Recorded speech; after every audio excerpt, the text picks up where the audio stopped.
చేసిన స్టెప్లో లెగ్స్ చేశారు కదా, ఇప్పుడు దానికి హ్యాండ్స్ చేద్దాం. ఓకేనా?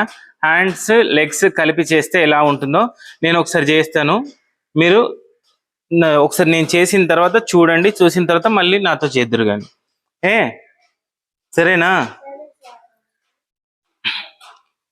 1 2 3 4 5 6 7 8 1 2 3 4 5 6 7 8. ఒకసారి మనం ఇక్కడ నుండి తీసుకురావాలి. సరేనా? 8కి ఇక్కడ లాక్ చేసిన తర్వాత ఇక్కడ నుండే కంటిన్యూ చేయాలి, ఇంకా మళ్ళీ కిందికి తీసుకురావద్దు.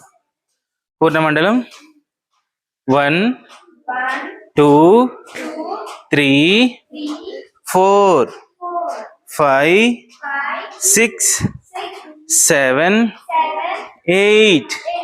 బెండింగ్స్ కూడా ఉండాలి, నడుము బెండింగ్.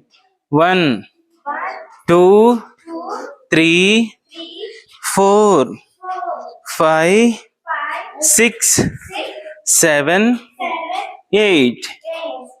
ఓకేనా? ఈ స్టెప్ కంటిన్యూ చేయండి. ప్రాక్టీస్ చేసిన తర్వాత నాకు చెప్పండి, ఇంకో స్టెప్ చెప్తాను. సరేనా? నీట్గా చేయాలి, అర్థమైందా? నీట్గా చేయాలి.